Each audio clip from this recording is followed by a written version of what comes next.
Welcome to episode 133 of the Perrysburg podcast. I'm your host, Perrysburg resident Kim Newlove. The Perrysburg podcast is a resource for Perrysburg residents. We talk about what's in Perrysburg and why people like to live here. Our website is perrysburgpodcast.com. We're talking about the sport of curling today. If you've ever watched curling during the Winter Olympics and thought, that looks interesting, I think I could do that. This episode's for you. Perrysburg resident Chris Meyer is my guest today.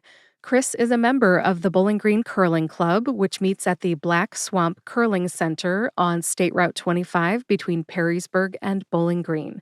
It's just south of 582.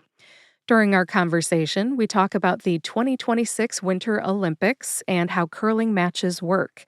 Then we shift to local curling, how you can try it, what to expect, equipment, strategies, scoring, the Bowling Green Curling Club, and more.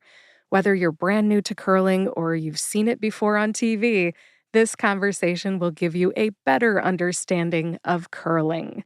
Without further ado, here's my conversation with Chris Meyer. Hi, Chris. Welcome to the Perrysburg podcast. Hey, thanks for having me. My pleasure. I understand the Olympics are starting this week, so I've got to ask you, what are we going to see on TV? Well, hopefully we're going to see a bunch of good curling. There's going to be 12 teams in each curling discipline playing in the Olympics. So there's men's curling, there's women's curling, and there's a newer discipline of curling called mixed doubles, which is one man and one woman on each team. And there's 12 different countries competing in each of those events, and thankfully the U.S. has a team in each. So hopefully we're going to see some rocks bouncing around and get people interested in the sport of curling. Is that exciting when the rocks hit each other? Yeah, for sure. A great shot in curling is often a finesse shot where you kind of just barely get it around into the right spot and hide behind other stones. But a more exciting shot is kind of when they throw it as hard as they can and make them bounce all around. Nice. Yeah. Can somebody earn a medal for the sport of curling? Yes, for sure. So there'll be a medal ceremony like any other sport. Curling is played kind of like a tournament, right? So each of the 12 teams will play each other in a kind of round robin format, and then there'll be the 4 top teams will go down to the medal round and hopefully take home a medal.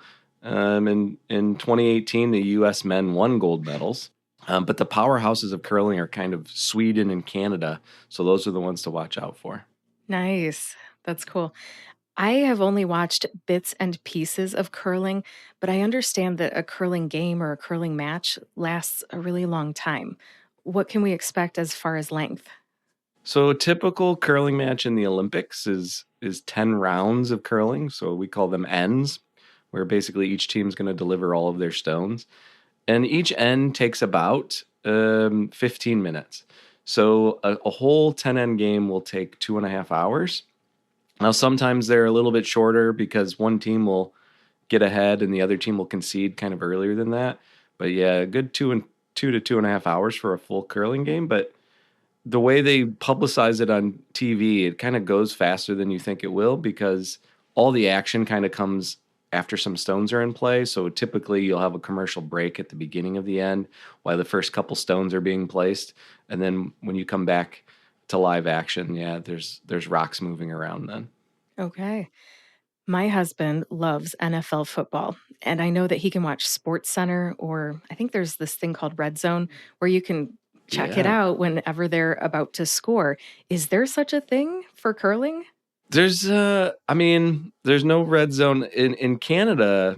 The TSN, which is basically Canada's version of ESPN, you can find a lot of coverage about curling. In the United States, the only coverage of curling happens to come during the Olympics, right? So I'm sure we'll see some highlights potentially on NBC's coverage for curling, but normally it's hard to come by unless you know where to look. On YouTube or various curling clubs. Your curling club has a live stream of matches, right? That's right. So the Black Swamp Curling Center, we have leagues going on most weeknights, and there's always a web stream going, so people can tune in, see how the game's going. If they don't stop in to the club and have a beverage, they can watch online as well. That's right. You have a bar right there at the curling club. Yeah, we call it the ninth end, right? Because in curling, you normally at a club level you play 8 ends, so the ninth end would be kind of like your equivalent of your 19th hole of golf, right? Where you hang out with your opponents and have a beverage. It's the ninth end's open to the public, so anytime you see cars in the parking lot, you can come on in and see what curling's about and have a beverage. Nice. I like that invitation. Mm. Well, let's talk about what's local. You are part of the Bowling Green Curling Club, which practices at the Black Swamp Curling Center on North Dixie Highway, just south of 582 in Bowling Green, right? Yeah, so I mean, technically we're in Middleton Township, but people think of us as being in Bowling Green. I like to tell people it's like pretty much halfway between Levis Commons and downtown Bowling Green is where the curling center is, and it's only existed there for about 10 years now. Prior to the facility being open for curling, I think people remember it as a Amish furniture store down there. And before that, the curling happened at Bowling Green State University. But about 10 years ago, a bunch of club members got together and made a plan and built a facility. One of only 4 curling facilities that exist in the entire state. And we're lucky to have it here right in our backyard of Perrysburg. Yeah, and with a bar, no less. Yeah, that's right. Nice bonus Eh, there. If you live on the south side of the city, it might be the closest bar to you. Yeah, south of Tequila, I think that would be the closest bar. You're right. You're right. And you said it's been open since 2017, so about 10 years? Yep, that's right. So the curling organization has existed since 1968. That's when it was originally founded in Bowling Green State University. But about 10 years ago, the university figured out that it could make more money using the ice facility as for Pee Wee hockey, and so curling ice is a specific setup, so it was difficult to support both curling and hockey on the same ice. So that's where this curling center kind of came about and became a necessity, and some club members really worked to make it happen. It's a nonprofit organization, so everything is volunteer based. There are a really dedicated group of people that help make the curling facility happen, and there's a lot of dedicated volunteers now that are trying to make sure we continue to have curling here in Northwest Ohio. And yeah, we'd love to teach as many people as we can the sport because we really enjoy it and we want to share it with the community. Thank you for talking about the history of curling locally here. Can you tell me, are there any shout outs that you want to give to the volunteers there at this curling center? Sure, yeah. I mean, there's too many people to name, but we have an ice crew that spends, kind of countless hours trying to make sure that we have good curling ice, and there's a lot of science to it in terms of how it's made and how it's maintained, and it takes a lot of volunteer hours to make sure that ice is in good shape for the rest of us members to curl on. And we have a bunch of volunteers that run our bar and facility, right? So we have volunteer bartenders, we have guys that volunteer to maintain our equipment, right? Do electrical work, maintain a building. I mean, we thrive on volunteers, and that's really the only way that we can continue this organization. And thankfully, we have a lot of dedicated people that really make it a great facility. And it also makes you feel part of the club, volunteering there. It's your facility, and you help run and make it go. So from youth coaches to bartenders to ice makers, there's just too many folks that to thank that really make it go. A volunteer in need is a friend indeed, or something like that. Yeah. Like you really get involved when you find out you're needed. So I'm happy for you that you're able to fill the gaps that the curling center has with the volunteers that you have. Yeah, we do. Sometimes it's a little bit difficult, but when you really ring the bell, someone will show up and help train people at a learn to curl or help with whatever building project that we need or help make sure the ice is in good condition. So we're really lucky in that we have a bunch of members that are dedicated to the sport and really want to make it available to the community. I appreciate your passion for it and for you to come out here to talk to me here on the Perrysburg podcast. But I got to ask, how'd you get involved with curling? When the facility first opened, we'd kind of drive past and we'd look at it and say, "Oh, we should try that someday." And in about 2018, for Christmas, my wife purchased a learn to curl for me and my two brothers-in-law, and we went out and we tried curling, and it was a great time. The sport was good, but the competition was fun. But after the game, another club member bought us a beverage from the bar, sat us down, showed us how to play this Canadian game called crokinole, which is pretty interesting. Uh, and we just really enjoyed the club atmosphere. And yeah, we started curling 2 weeks later in a league. It took us a while to figure out how to play with the guys that have been curling for 10 or more years, but eventually we got decently good at the game. And I said for a lot of years, my wife regretted purchasing that learn to curl because now I'm curling two days a week. I'm the club treasurer. I coach youth curling, so I'm there a lot. But about 2 years ago, she started curling as well, and so she's really gotten into it and make it a family affair now as well. So she gets it and she's supportive. Yes, yes, for sure, for sure. When I started curling in 2018, we had a bunch of small kids at that time. We have 4 kids, and at that time they were pretty young, and so it was hard for the both of us to go out and do stuff together because someone needed to be with the kids. But now the kids are a little bit older and they're all into curling, and so we kind of curl as a family now, which is fun. Well, that's good to hear. Do you have any funny moments that you would like to talk about or memorable shots or both? I mean, there's lots of funny moments. I mean, just a couple weeks ago, I was playing with my nieces, and we were in a tight game, and we're coming up to the last shot, and I'm going down the ice to make the last shot, and there's a rock that I didn't see, and I tripped over, I landed on my butt, and my nieces kind of laughed at me.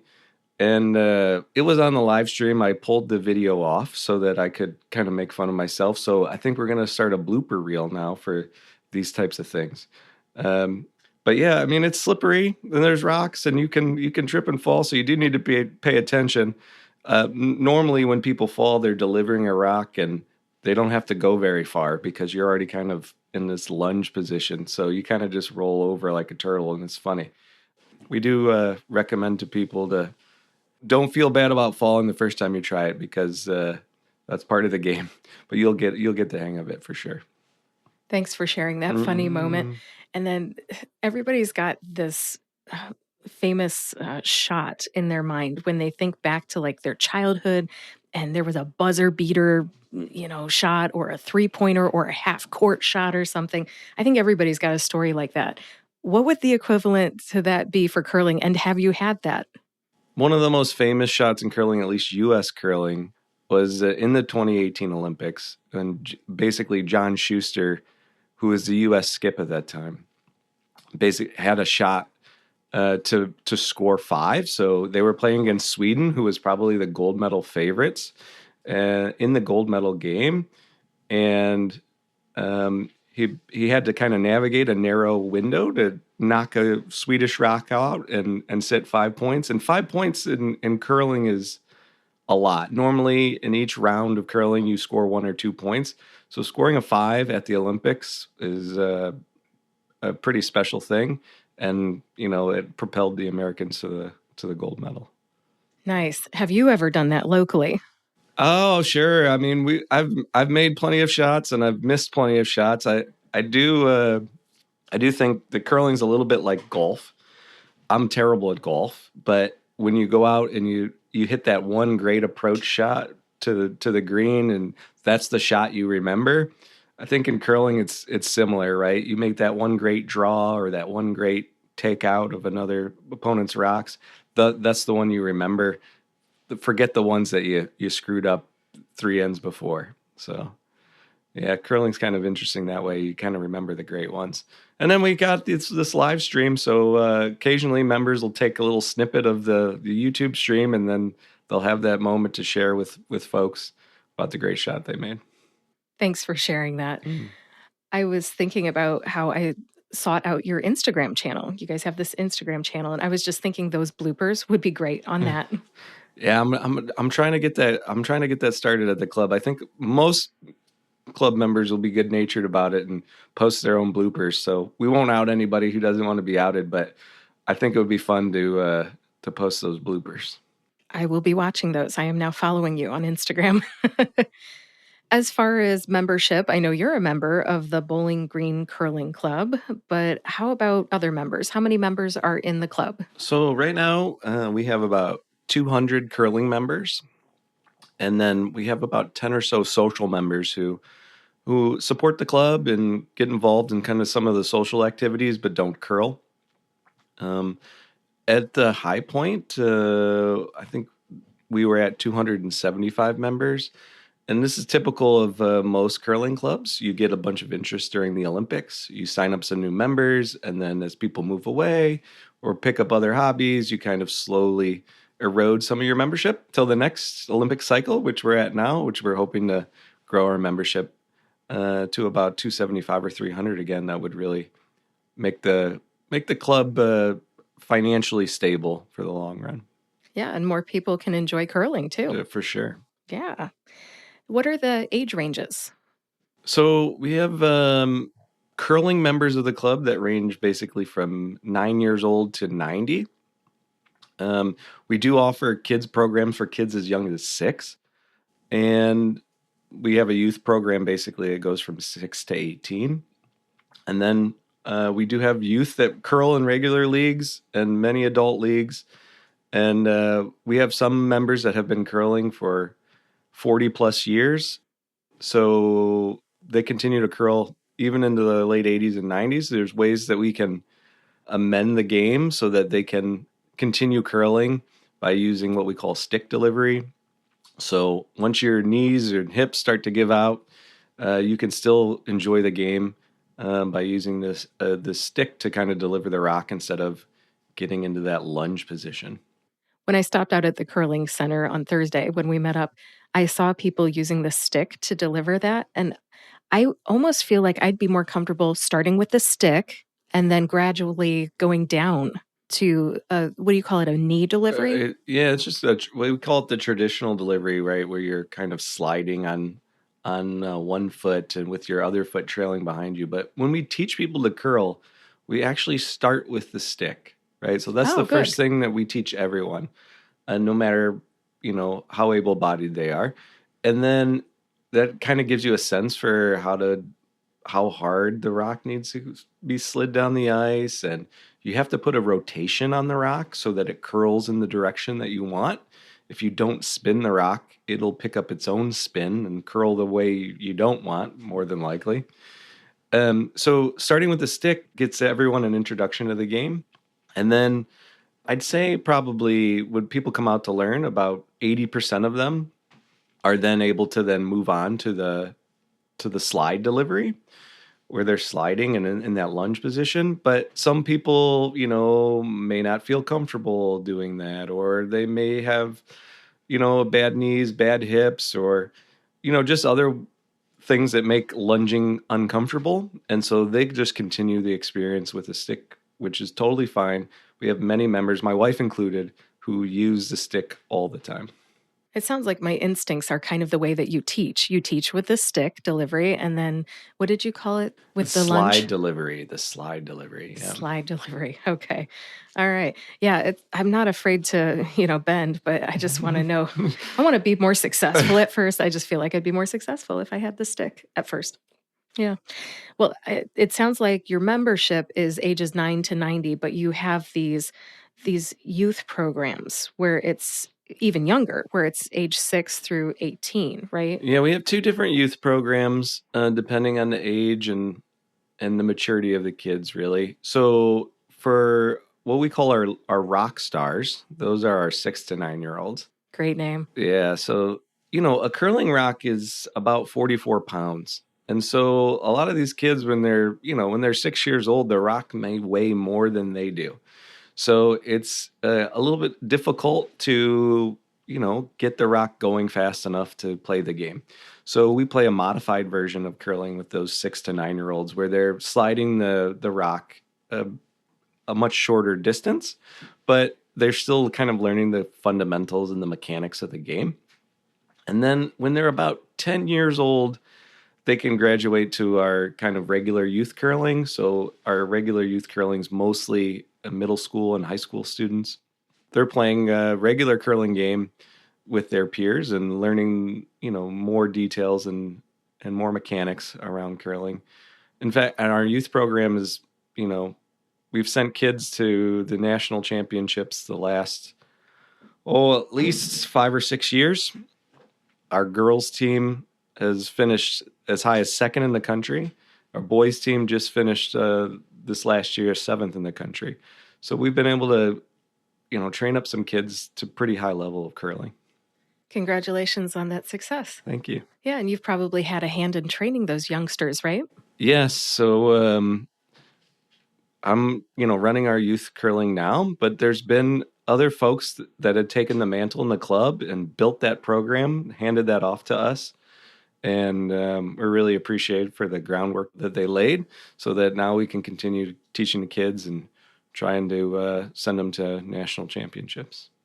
Very good. Well, best wishes for continued success. What is a typical curling season?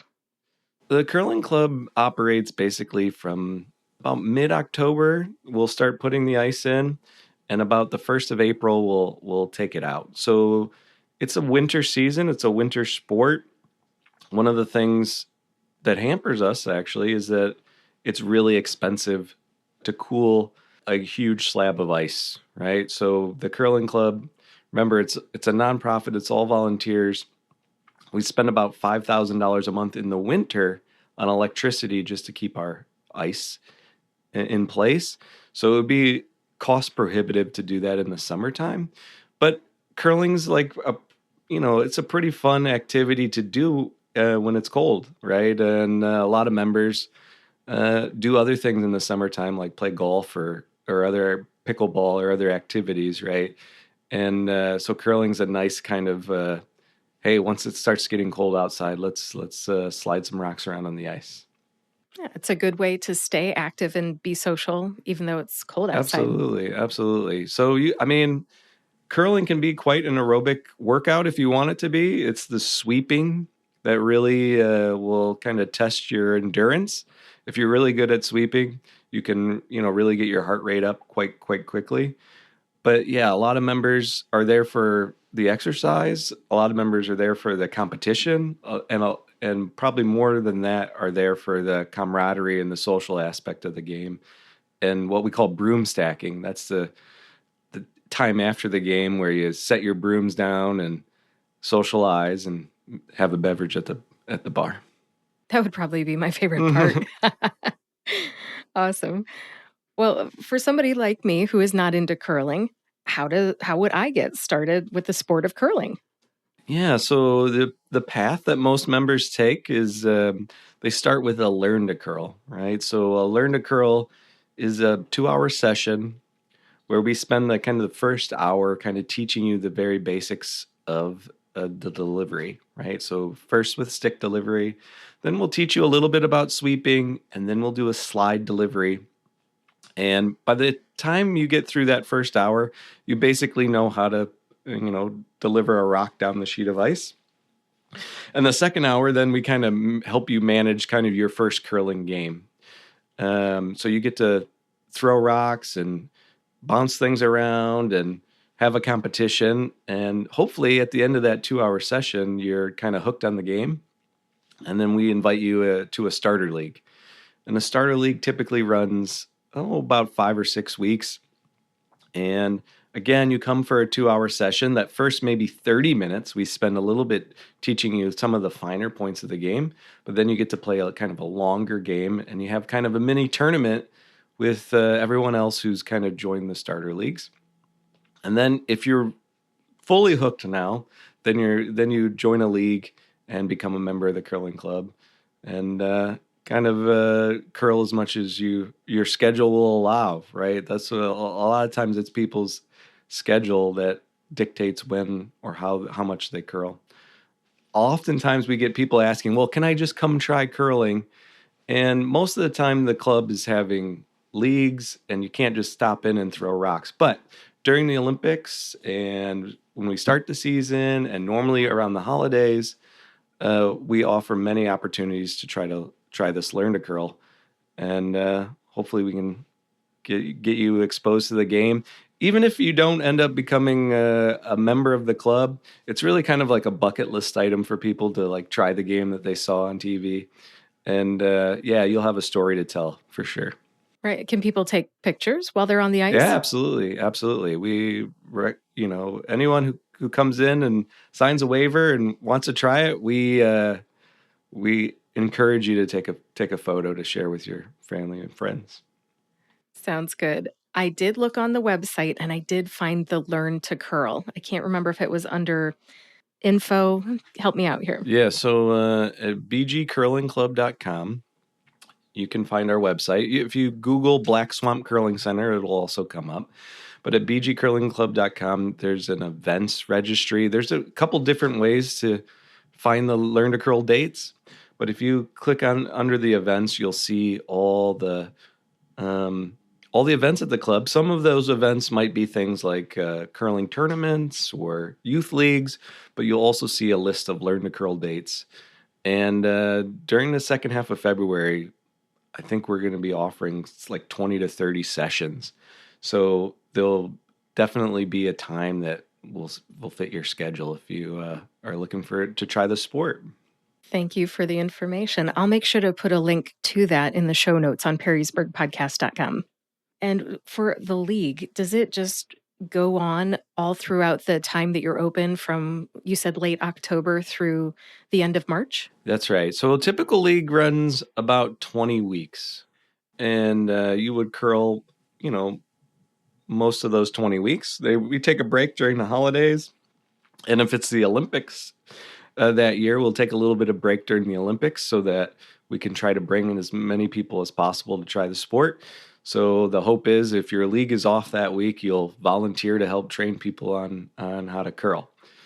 But yeah, there are some other leagues that are a little bit less of a commitment. So there's some leagues that curl about 14 weeks because they're on the weekends, and sometimes they get interrupted by events that we're having at the club. So like this weekend, we had our annual Groundhog Bonspiel, which is basically a curling tournament where we bring in teams from out of town.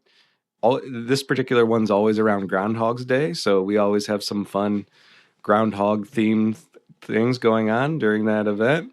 But because we're having a curling tournament, that means some of our Sunday leagues are canceled. So if 20 weeks sounds like a lot, you might join a Sunday afternoon league and curl 14 weeks. With these bonspiels, is it like what we're going to see in the Olympics with the men versus the men, the women versus the women, or the mixed versus the mixed? There are versions of the Bonspiels that match kind of the Olympic setup in terms of the team makeup. But most Bonspiels tend to be what we call open Bonspiels. And the open Bonspiel means you can have any mix of genders that you'd like on your team. And honestly, in club curling, it really works well to have mixed gendered curling because there's not a huge advantage by being a man or a woman in any particular curling game. So most bonspiels you'll find are open bonspiels. Okay. And when it comes to your leagues, I don't know if we covered this, but it sounds like you have the family leagues, you have the mixed men and women. That's what I saw when I stopped by on Thursday. And then I believe you told me there's one women's league and one men's. Did I get that right? That's right. So we have all sorts of leagues that could match people's interests. So there's a men's league on Mondays, there's a ladies league on Tuesdays, there's a competitive league on Thursdays, there's other social leagues, Wednesdays and Thursdays and Sundays. There's a mixed doubles league which is a two-person team. Normally, mixed doubles is one man and one woman, but in our club, it can be two men or two women. It's just a doubles league, so you can try that version of the sport. But whatever your kind of interest and competitive nature, and there's a league that'll you'll fit into. Okay. You just said competitive, so I'm going to talk about competitions now. You already mentioned the Bonspiel that you had for Groundhog Day, which Yeah. is kind of a good timing, right? Today's February 1st. Groundhog's Day is tomorrow.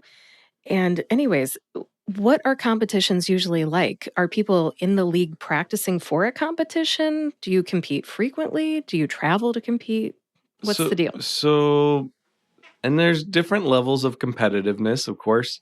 So there is a national championship for club curlers, right? And there's different disciplines. There's under 18. So for the younger curlers, there's club men's and club women's. So these are club curlers.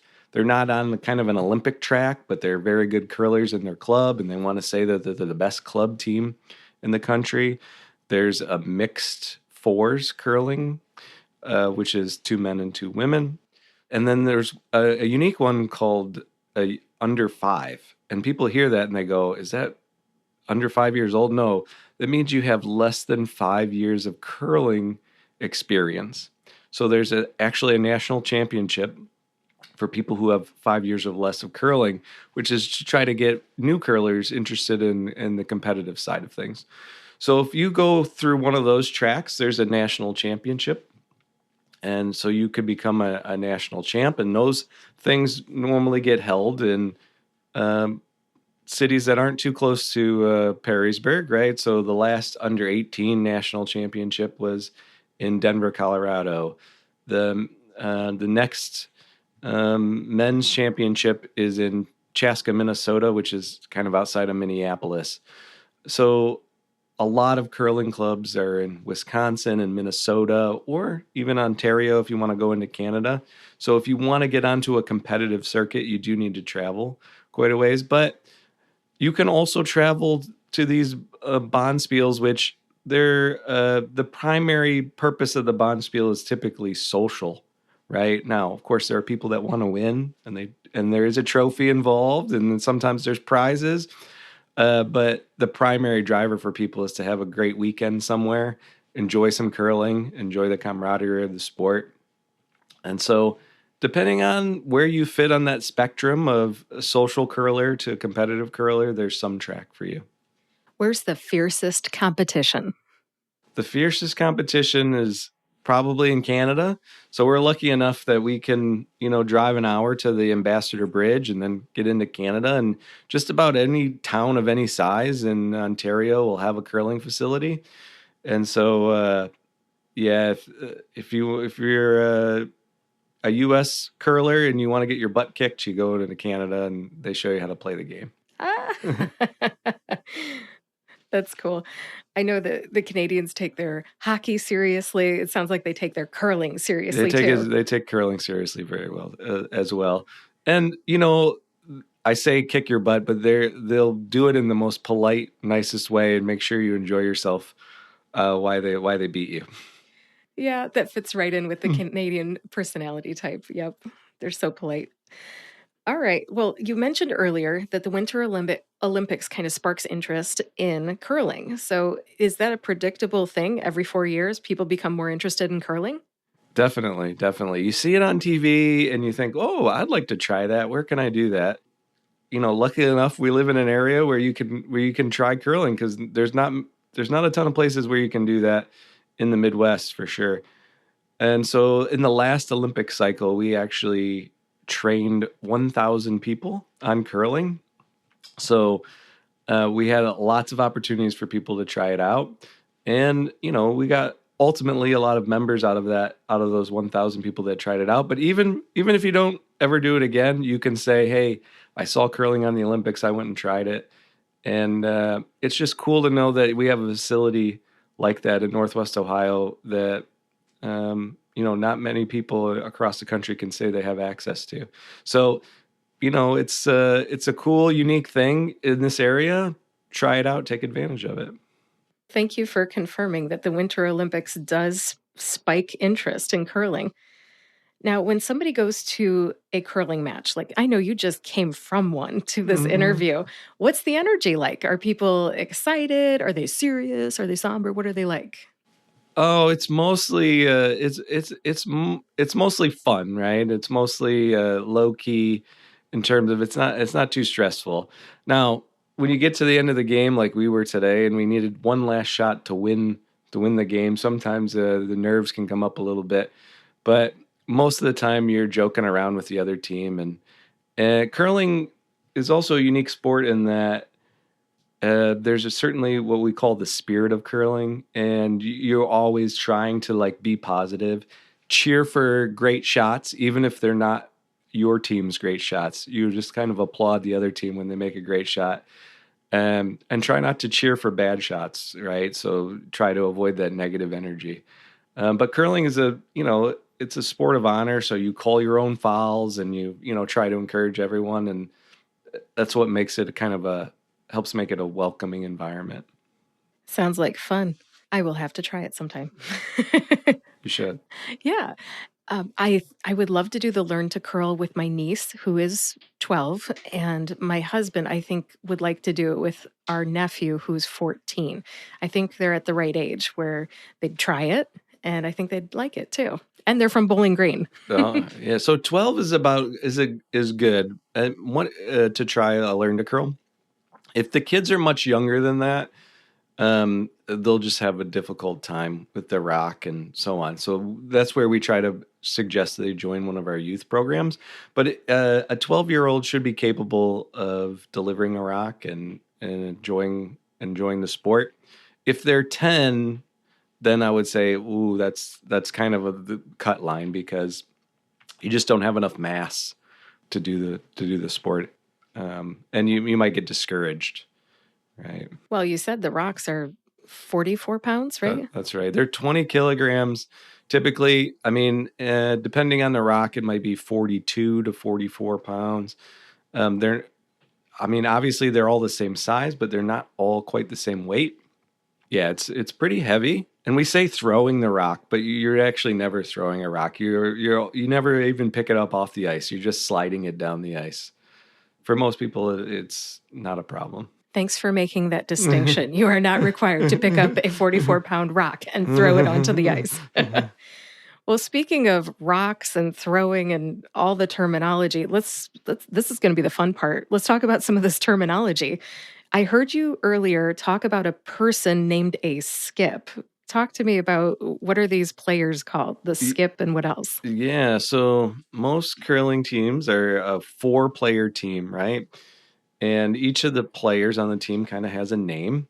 The player, each player during a game will throw two rocks per end. So everybody gets to throw two rocks. So you're throwing eight rocks per end. The first person that throws on your team is called the lead, right? So they're throwing the lead rocks. The second person that throws on your team has a very unique name called the second because they're throwing a second two rocks.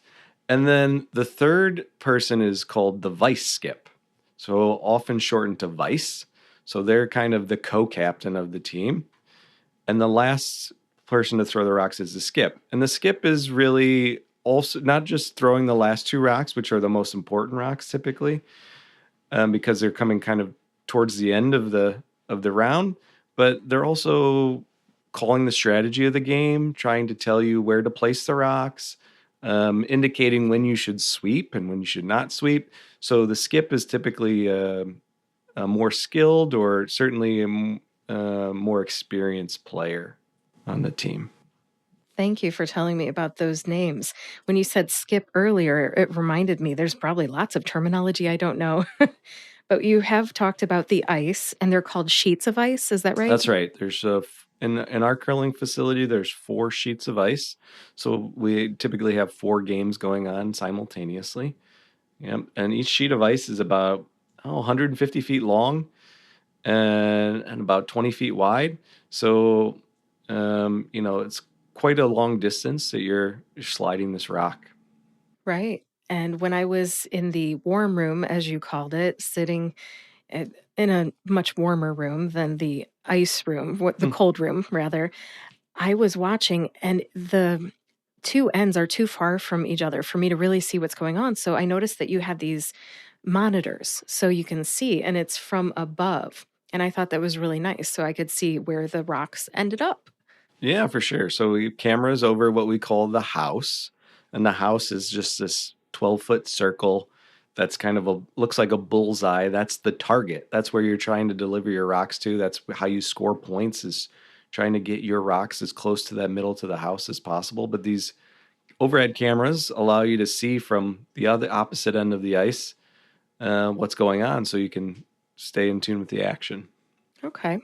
So 4 sheets of ice, and you have 4 curlers at each end, right?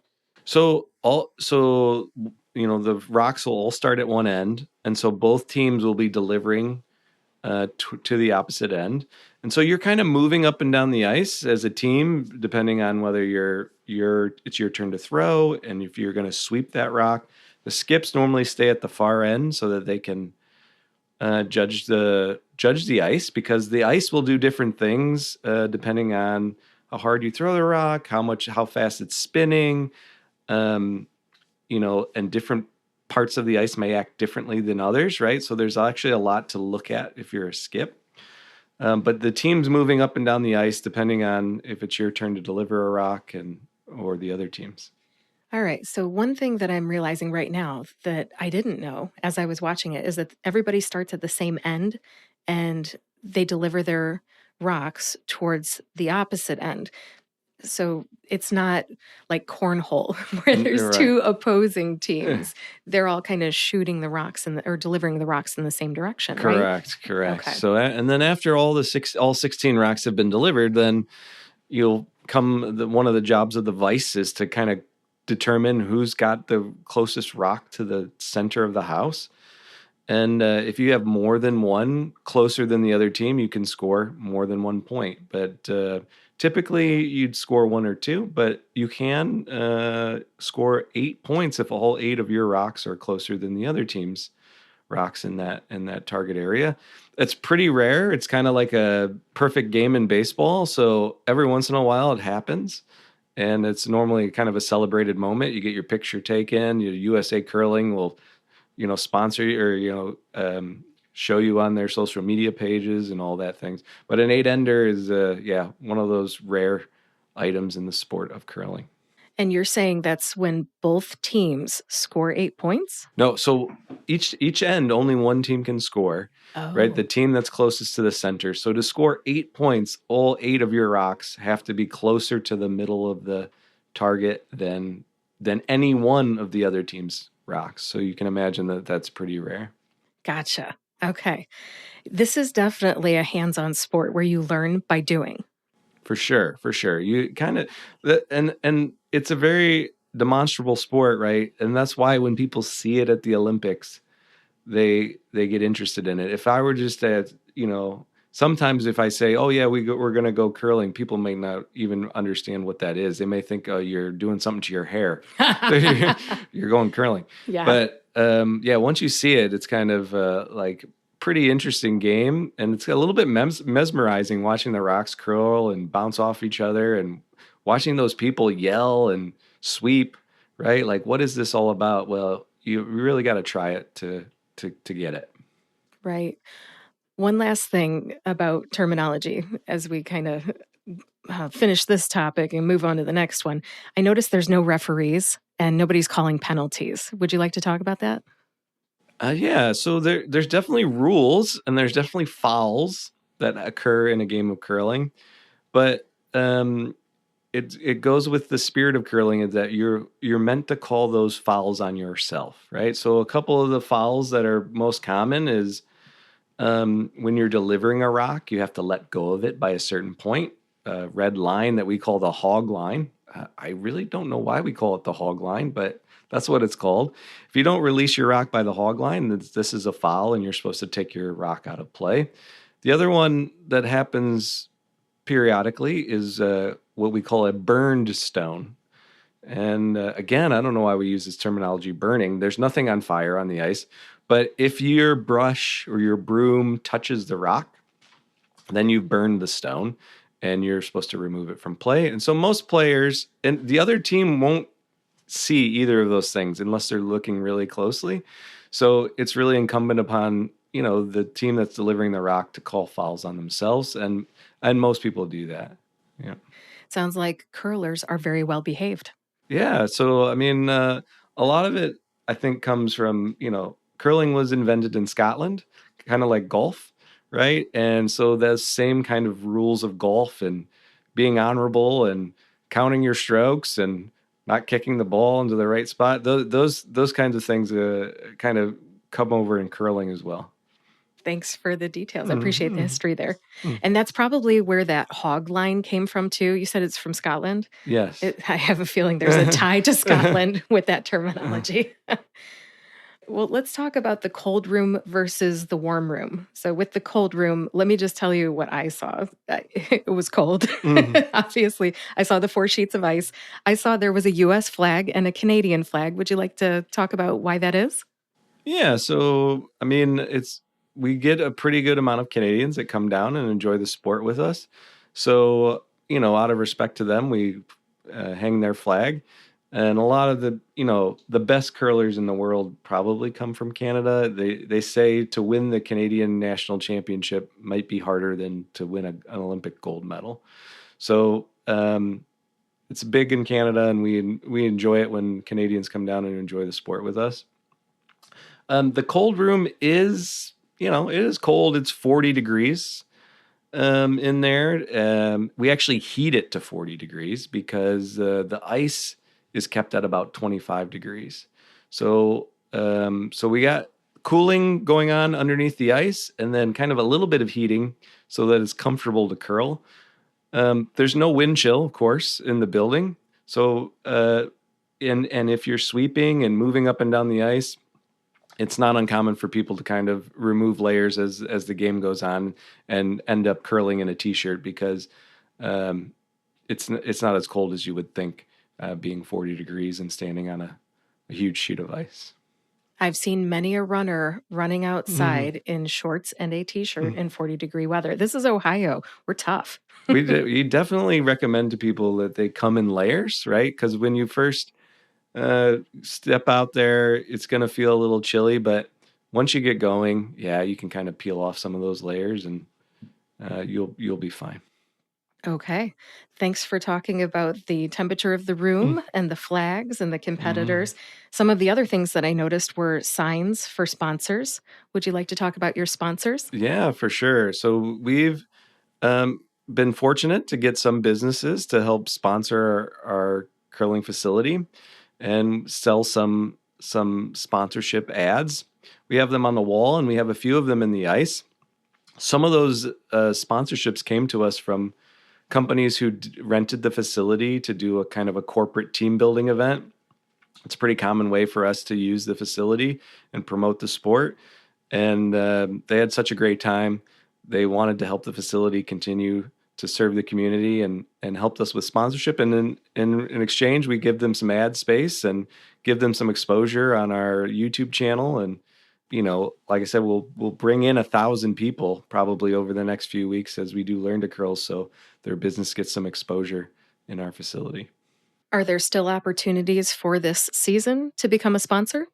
We're working now on next season, right? Because especially for those in-ice ads, we kind of have to get those printed and ready for when we start to do the ice, which is in early to mid-October. So we have a special printer printing company that helps us, make those ads that can be frozen into the ice.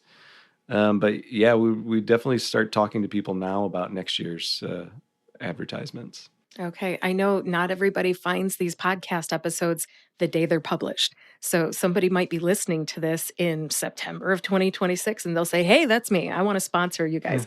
So how do they get in touch with you about a sponsorship? The best way to get in touch with us is through our website. And we have volunteers who will answer our phone so that you'll be able to find our phone number and an email address, or respond to our Facebook group or social media presence. But the best place to start is bgcurlingclub.com. Okay. Thanks for the information. Just a few more things that I noticed in the cold room. Of course, there's the stones or the rocks, as some people call them, and there's the yellow handled ones and the red handled ones. Am I getting that right? That's right. So just to differentiate the two teams' rocks, there's typically in most curling clubs it's red and yellow, but it could be red and blue. In Colorado, it's green and yellow. So there's different colors, but basically, to differentiate the two teams, each of those rocks, right? We said there's 16 rocks on our sheet, so there's 64 rocks in our club. For a set of 16 rocks that are good quality, it's at least $10,000. So there's $40,000 worth of granite, specialty granite that comes from one island off the coast of Scotland, that almost all curling clubs use. Certainly for the Olympics, all the curling stones come from one place in Scotland called Elsa Craig, which is actually a bird sanctuary that they quarry this specialty granite out once every 10 years to make new curling stones. So it's a pretty interesting process, but this granite is really tightly grained, so it can take a lot of impacts. And it's so tight that if there's any water that melts from the ice, it can't actually get into the stone. And so that's why we use this kind of special granite from off the coast of Scotland. That is ultra specific. Whoever mines that has job security because that's where right. y'all There's get it only from. one company that has a permit to go get it. Yeah. And and that's Caves of Scotland is the name of the manufacturer. If you Google them, the whole process is pretty interesting. But yeah, all curling rocks, certainly Olympic level curling rocks come from that quarry. That is very interesting. The weight of them, how much they cost, where they come from. It's pretty interesting. I enjoy learning about, especially anything that has an interesting geography or geographic basis. All right, some other things that I have seen in the cold room are I've seen the brooms or brushes. I saw people wearing special footwear and they had, I'm going to mess this up probably, but sliders and grippers on their shoes. Tell me about the footwear. Yeah, so when you're using a slide delivery, you need to get into this lunge position and slide down the ice. And so we put on the bottom of your shoe or you stand on a Teflon slider. So Teflon's about the slipperiest material on earth, and you're stepping on it on ice, which is also very slippery, obviously. So the friction of kind of sliding out is very low when you're going on this Teflon slider. But you're only needing to slide when you're delivering the rock. There's other parts of the game where you're walking with the rock, or you're sweeping the rock, or you're being the skip. So you don't want to be on that Teflon slider all the time. So each person typically wears a gripper over their shoes, and this is just basically a rubber covering for your shoe that gives you really good traction on the ice. So, I mean, ice is still slippery, but with these rubber grippers on, you can move around pretty freely without feeling like you're going to slip and fall. Okay, thanks for talking about the footwear. Is there a special shoe that must be purchased, kind of like bowling? For new curlers, we don't recommend they buy their own shoe. We provide you at the curling club with a what we call a step-on slider. So you can wear any clean pair of tennis shoes into the club, put on this gripper over the top of it for extra grippiness, and then when you're ready to deliver a rock, we'll give you a piece of Teflon that you just kind of stand on and slide the stone through. We do recommend everyone has a clean pair of shoes, right? So all curling club members, they'll have a pair of shoes that's dedicated to curling, because one of the enemies of curling ice is salt and dirt, right? So we don't want folks to come in from the parking lot with salt and stone on their shoes and step onto the ice, because it won't be long before we'll kind of destroy the quality of our ice. So you do need kind of like a dedicated pair of shoes, but they don't need to be curling specific shoes. Once you get into the sport, though, yeah, you could purchase a pair of shoes. They're quite expensive, right? Because they're a specialty shoe. But there are members who have converted regular pairs of shoes to curling shoes by gluing sliders onto them. There are other ways to get a curling shoe, but when you start, you don't need that, right? We'll provide you everything that you need, all the equipment necessary to learn the sport. What I'm hearing is that if you do a learn to curl, just have clean tennis shoes, right? And then for a starter league, the 5 to 6 week starter league, don't worry about the special shoes. That's right. You don't need special shoes. We'll provide you with a broom. We'll provide you with the step-on slider. Provide you with a stabilizer, which is another piece of equipment to help you deliver the stone. But what we do ask people is to bring a clean pair of shoes with them, so that when they walk in from the parking lot, they can change into something very clean and help maintain the quality of our ice. And then we also recommend people, to wear layers, because you'll start off cold, but before you know it, you'll be warmed up, and you'll want to be able to shed some layers. Okay, good advice. Back to just a couple more things that I've seen in the cold room. I saw the scoreboard, of course. So there's 0 through 18. And then you guys hang up the numbers when you score. Is there anything you'd like to talk about with the scoreboard? Yeah, so the scoreboard is a little bit weird because when people see it, they think it's like a baseball scoreboard where you show how many runs you scored in each inning. Well, the curling scoreboard's backwards, so it's kind of the last thing we teach you. Instead of having a list of innings on the scoreboard, you have a list of points. And then you hang, either the red team or the yellow team will hang a number to indicate how many points were scored, but the number that they're hanging is the inning number. And then the points are cumulative. You kind of have to see it to really get it.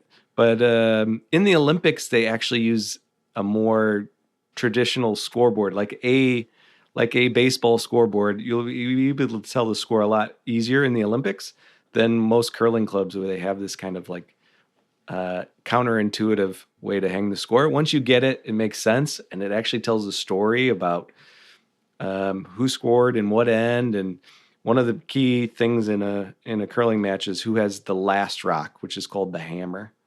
So you can see what the teams did with the hammer. Did they score, or did the other team score? And you can kind of get a story of how the game went by looking at the scoreboard. I didn't know about the hammer. The hammer is like the most important thing from a strategic point of view. And they call it the hammer because you can change the whole outcome of the end with that one last rock. And so controlling the hammer and scoring with the hammer is like a big part of the strategy of the game. Wow, it sounds like chess on ice or something. Yeah, that's a common phrase, actually, chess on ice. If you Google that, you'll find some interesting YouTube videos about the strategy of curling as well. For anybody who really gets into it, I'm sure they'll be like, oh, I'm thirsty for knowledge. I'm going to YouTube. And the last thing that I'll talk about that I saw in the cold room was some people were wearing helmets. Why would anybody wear a helmet when they go curling? Sure. Yes, we definitely have members who wear headgear to help protect them in case of a fall, right? So when you're sliding and delivering a rock, you're only going to fall a couple of feet and you're going to be fine. But when you're sweeping or when you're delivering with a stick and you're standing upright, if you were to lose your footing and slip and fall and hit your head, you could really hurt yourself. So a lot of members use a helmet just in case they fall. Now, falling is pretty rare, but if you do fall, it'll be unexpected, and having that headgear can help protect you. I am a motorcycle rider. I know you probably don't know that, but I am not against wearing helmets. I'm a helmet wearer. And also, it is cold enough in there that I think it would actually benefit me and keep my head warmer. Yeah, for sure, for sure. So there's sometimes a little bit of a stigma about wearing a helmet because a lot of the players aren't, but we would encourage you to wear a helmet. There's really no harm in it, and yeah, if you do fall, it's really going to protect your head, which is the most important thing. That's the most kind of common injury in curling, right? If you fall and hit your head, you could be concussed quite easily on that hard ice surface. Okay. And just to qualify the type of a helmet, it's more like an ice hockey helmet, right? if you think of a skateboarder's helmet, or that's kind of the one where a lot of players are wearing, though, even these helmet bands. So they almost look like a headband that goes around from your forehead around to the back of your head, and it looks soft, but there's kind of a stiff component to it, and that's just to provide, you some protection. So in case you're hit, the place you're most likely to hit your head is if you fall backwards and hit the back of your head. So some people wear these banded devices as well to help give them some protection. Okay. I don't remember seeing one of those, but next time or maybe when I look at the Olympics, I'll just check and see what they're wearing on their heads. All right. And then we're done with the cold room, unless you have anything else that you wanted to add.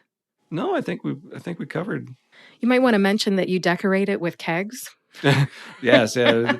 Well, we sometimes joke that our, ice room or cold room is the largest refrigerator in Northwest Ohio. So we do have a bar. The bar needs some inventory. So cases of beer, some kegs. So you'll see those along the wall there, because it makes a perfect refrigerator as well. Yeah, I thought that was actually a really happy sight.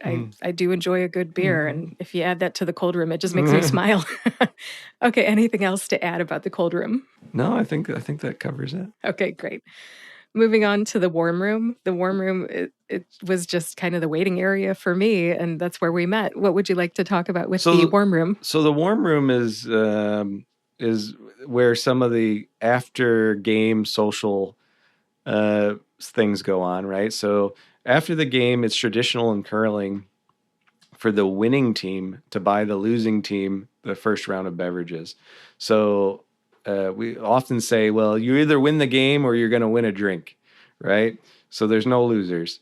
And then if you hang around long enough, sometimes the losing team reciprocates and buys the second round of beverages. But in that warm room, we have big sheets of glass so you can see into the cold room. So you can watch the next round of games. We often see folks playing this game I mentioned, Crokinole, which is kind of like a penny hockey board game that comes out of Canada, while they're broom stacking. And, it's also the place where if you come for a Learn to Curl, we're going to try to give you as much information in the warm room before we step out into the cold, right? So that, you can be prepared before you stand in the 40-degree cold room. As long as you're active, it's great. But if you're just standing there while we're telling you things, you'll get cold out there.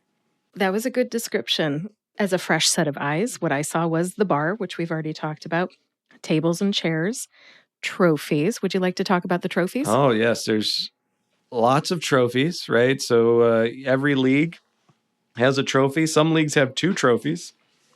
In our curling club right now, a member has kind of volunteered to build us a trophy case because we have so many. So that's under construction right now.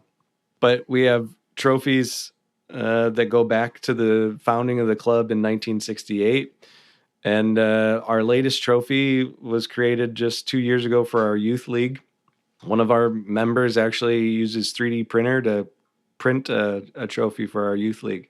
So there's lots of trophies and lots of history.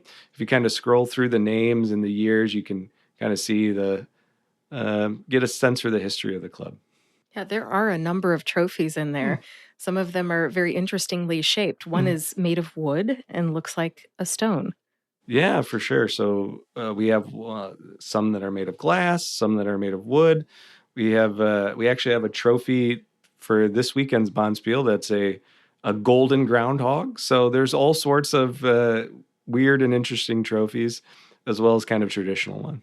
When we first met, you told me that curling is kind of a quirky sport, and to have a trophy shaped like a groundhog fits right in with that. That's right. That's right. It's a niche sport, right? Like there's just not that many places that you can curl, and because it's such a niche, it sometimes attracts quirky people and to play this quirky sport. So we have a lot of fun with it.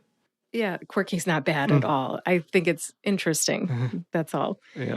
All right, going back to the warm room, there's just a few more things that I wanted to mention. I noticed that there was a hallway that has bulletin boards on it, And one of the things on the bulletin board was a picture of the United States with push pins in it. Tell me about this map of the United States with the push pins. Yeah, so the map is a kind of a visual representation of where our members have curled, right? So there are there are curling clubs scattered across the United States. I mentioned that most of them can be found in kind of Wisconsin and Minnesota, but there are clubs from California to Florida. And so each time a member kind of travels across the country to curl at a new location, we have them push a little pin in the map so we can see all the places that our membership has made it to curl. So visiting those other clubs is kind of part of the experience, right? Really is you get to meet new people, you get to play at a new facility, and every facility plays a little bit differently. That's part of the fun. And yeah, really kind of fun to travel around and do the sport. I love geography and I love belonging to a tribe. And I feel like you just kind of talked about geography and where your tribe has been, That's right. which is cool. Some other things that I noticed, there's a bathroom, so you'll be comfortable. Yes. Going from cold to warm and warm to cold sometimes makes bladders edgy, so Yep, it's good to see that. And then there's a locker room. Would you like to talk about the locker room? Well, hopefully someday we'll have a proper locker room.